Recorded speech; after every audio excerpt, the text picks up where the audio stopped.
நம்ம பழ மரத்தில் எல்லாத்துலேயும் இப்போ வந்து அப்படியே நிறைய பழமெல்லாம் வர ஆரம்பிச்சிருச்சுங்க. அதுக்கு முன்னாடி இது பாருங்கள், கேட்டு கிரில் எல்லாமே வந்து சூப்பராக வந்து பெயிண்ட் அடித்தாச்சு.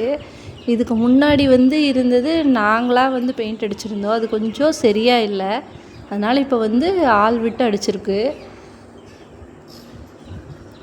பார்க்குறதுக்கே ரொம்ப அழகாக இருந்தது. அதுவும் இந்த கேட்டோட கலர் பார்த்திங்கன்னா ரொம்பவே சூப்பராக இருந்தது.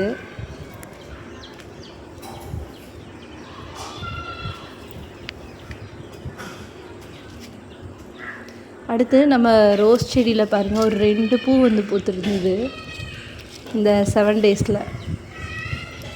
இது மாதிரி ஒரு செடி இருந்தாலே நிறைய பூ பூக்குங்க. இது வந்து திரும்ப இந்த சைடு கொஞ்சம் கீரை எல்லாம் போடலான்ட்டு இந்த மாதிரி கல் போட்டு அதில் வந்து சாணி குப்பை எல்லாம் போட்டு வச்சுருக்கேன். இந்த துணி வந்து கட்டி விட்டுருந்தேன் கோழி வராமல் இருக்கட்டும்னு. இந்த இடத்துல குச்சி ஊனி பெயிண்ட் அடிக்க வந்திருந்தப்போ அந்த பசங்க அங்கே இங்கேயும் எப்படியோ நகர்த்தி அந்த குச்சியை ஒடிச்சிட்டானுங்க.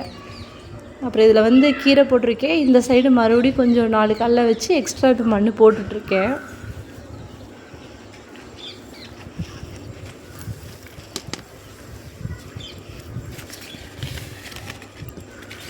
வாட்டர் ஆப்பிள் தாங்க. இன்னும் நிறைய இது வந்து ஃபஸ்ட்டு வந்த காய். இப்போவே பார்த்திங்கன்னா கிட்டத்தட்ட ஒரு 3 கிலோவுக்கு மேலே எடுத்துட்டேன். இன்னுமே கொஞ்சம் இருக்குது. இது எல்லாமே வந்து எடுத்துருவோம். இந்த பழத்தை எறும்பு பயங்கரமாக சாப்பிடுதுங்க. இந்த பழம் ஒன்று கடிச்சிருக்கு பாருங்கள்.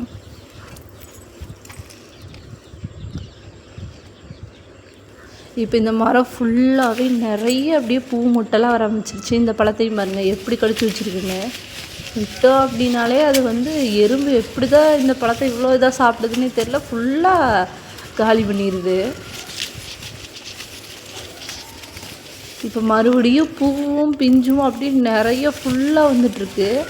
அடுத்த தடவை கண்டிப்பாக எப்படி இருந்தாலும் குறைஞ்சது ஒரு 10-20 கிலோவாட் ஆகிற மாதிரி தான் காய். இந்த மரம் ஃபுல்லாகவே காய்க்கும். அந்தளவுக்கு நிறைய பூ வந்திருக்கு.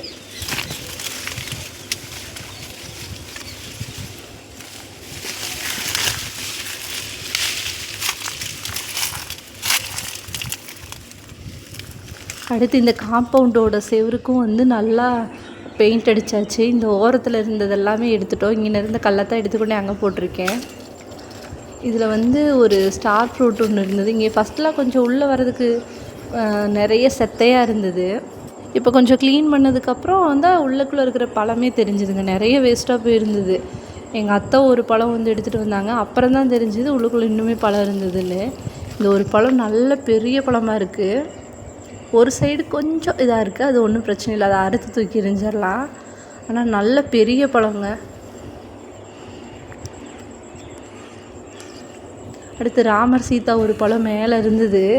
அது வந்து நம்ம எட்டி எடுக்க முடியாதுங்கிறதுனால குதிரை வந்து போட்டிருக்கேன். பாப்பா தான் மேலே ஏறி எடுத்து பார்த்தா. ஆனால் இது வந்து பழம் வந்து நல்லா பழுத்துருச்சு அப்படின்னா நீங்கள் கை வச்சது அப்படியே வந்துடும். இதே வந்து காயாக இருந்ததுன்னா அது எடுக்கிறதுக்குள்ள போதும் ஆயிடும். பாருங்க, அவளும் போட்டு ஃபுல்லாக எடுத்து பார்த்தா அது அவள் கைக்கு வரவே இல்லை. அப்புறம் நான் வந்து அவளை இறங்க சொல்லிவிட்டு நானே அப்புறம் வந்து ஏறி அதை பறிச்சிட்டேன். என்னாலையுமே அது வந்து பழமாக எடுக்க முடியல. அது அப்புறம் அந்த வாதோடு அப்படியே ஒடிச்சு தான் எடுத்தேன். பாருங்கள், எடுத்தாச்சு. நல்ல திரண்டு இருக்குது. இதை வந்து ஒரு 2 நாள் வச்சுருந்தோம் அப்படின்னா சூப்பராக பழுத்துரும்.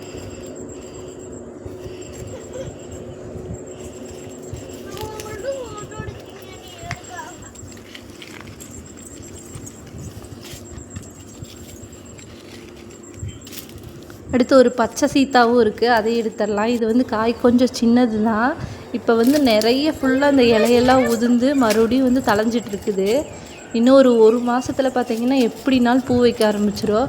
இந்த சீத்தா மரமெல்லாம் வந்து பூ வைக்க ஆரம்பிச்சிருச்சு அப்படின்னா அந்த மரம் ஃபுல்லாக அவ்வளோ காய் வைக்கும். இதெல்லாம் வந்து ஸ்டார்டிங்கில் வர அந்த 1-2 காய் தான் இதெல்லாம். அடுத்து செரி டொமேட்டோ ஒரு 4 பழம் இருக்குது, அதையும் எடுத்துருவோம். இந்த பழம் பார்க்குறதுக்கே அவ்வளோ அழகுங்க. அதுக்காகவே இந்த செடி வச்சுருக்கேன்னா பாருங்க, அவ்வளோ அழகாக இருக்குது பழம். இந்த பழம் பார்க்குறதுக்கேன்ட்டு